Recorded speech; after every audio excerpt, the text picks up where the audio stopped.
What's good, everyone? Jets take off. The Jets beat the Patriots 17-13, ending the 15-game losing streak to the Patriots. First time we've beaten them since 2015, and obviously sending Bill Belichick out of New England with a loss. That's got to feel good after all of his dominance over this Jets franchise forever. So to send him home with a loss and only let them score 3 points, regardless if you are pro-tank or pro-win, that is nice to know in some ways. And, finally, it's about time that the Jets beat the Patriots. And today, the defense, they were in full show with the inclement weather. Did it definitely help the Jets? Absolutely. But the Jets defense still balled out regardless. I think we had 7 total sacks on Bailey Zappi. So it's nice to see how the Jets defense did not just quit for the last game of the season. Even though they might have against the Cleveland Browns, they at least felt the inclination to play against the Patriots and actually play pretty hard, play well. 2 interceptions off of Bailey Zappi. Ashton Davis with one, and then I think it was Tony Adams at the end of the game. That was crazy that Ashton Davis played that. Gave the Patriots back the ball. All the pro-tank crowd was pretty excited with that. But this is also the Breece Hall game. After Breece Hall having a pretty good season overall, obviously being our best offensive player, he was 4 yards short of hitting 1,000 rushing yards this season in this incompetent offense.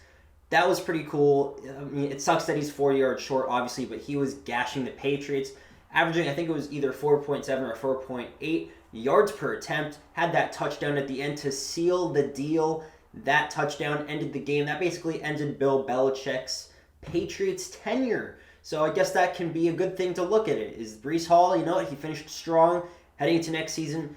By now, Nathaniel Hackett should know that Breece Hall is the Jets' best offensive weapon by far.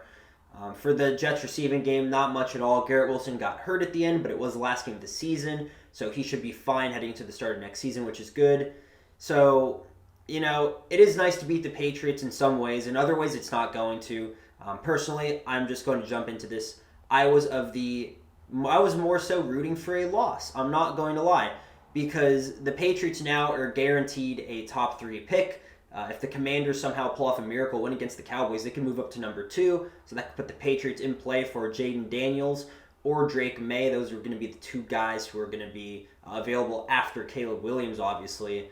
And with a new regime, you got to assume that the Patriots are going to hire an offensive-minded head coach, if not stick with Gerard Mayo. And if that's the case, then they're going to be handpicking one of these quarterbacks at the top of the draft. So that's why I was more so rooting for the pro-tank, and also the fact that the Jets could have drafted one of the top 2 tackles in the NFL draft. Because if they lost today, they would have probably, I think their ceiling would have been, or the worst pick they could have gotten was pick 8, I think. And the highest could have been 5, even though that's not happening. But yeah, it sucks because we all know that tackle and offensive line is the absolute number 1 priority for the Jets this next offseason. You cannot be rolling back this same crew. You can't even be rolling back the same offensive line coach if you ask me. So that's why I was rooting for the pro-tank, and I was going at it on Jets Twitter a little bit. I was like, will you really be cheering for this win? And this is my honest opinion. The Jets did beat the Patriots today in this game to send Bill Belichick home with his last career game as the Patriots head coach with the loss against the Jets. That's nice. But when we look at this game in 5 years, will we still be celebrating the same way that some Jets fans are right now? Or will we be regretting that and being like, wow, this game changed the whole direction of the AFC East? Just a question and food for thought that I think sticks out at least. Something else that we learned from this game, even though the weather was pretty bad, and Trevor Siemian, he wasn't terrible given the weather. He actually made some pretty solid throws in the weather. We saw Garrett Wilson drop a pretty beautiful pass by him, and we also saw Xavier Gibson drop another pass. But the thing is, the Jets also have to get a wide receiver too. That is a massive priority because Garrett Wilson is the only competent wide receiver on this roster, and you'd like to assume that with Aaron Rodgers being back, assuming the Jets even bring back Allen Lazard, that Lazard would actually step up.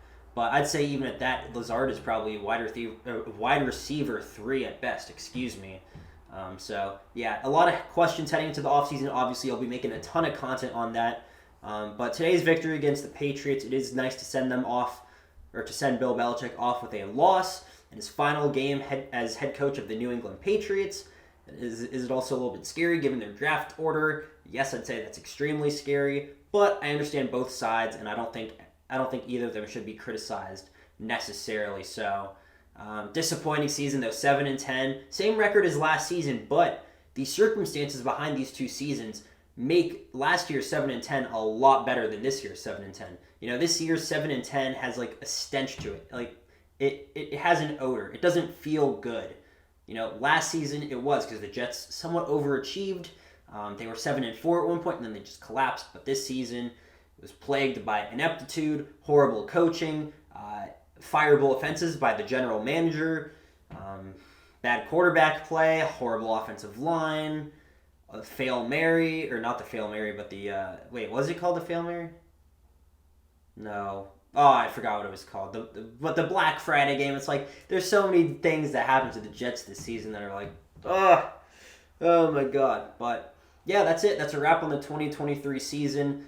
For fans, this is finally the end of the season. But as per Joe Douglas and Woody Johnson, they clearly thought that the season was over the minute that Aaron Rodgers went down, given the fact that they did not get a real backup quarterback in the building when it happened. So they've been ready for the moment.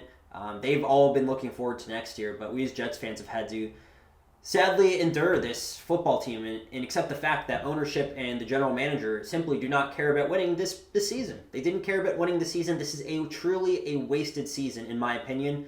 And if anything, it just showed all the red flags heading into next season, which is a shame. But, end the game with a win, I guess, or end the season with a win. It's something. Breece Hall looks like a stud. Defense still looks good. A lot of questions, though. Are you going to bring back Jordan Whitehead? Are you going to bring back Ashton Davis? Anyways, I'm just rambling. These are for a whole different video. But bottom line, Jets beat Bill Belichick. Just the way that Bill Belichick's career started against the Jets actually beat him in his first ever game. So we are beating him in his last ever game. Is that poetic justice? A little bit. We'll see, though. So let me know what you think about this game. Love to hear your thoughts. And yeah, a lot of off-season content coming. I will be sure to bring it to you in the studio. And yeah, I will see you all in the next one.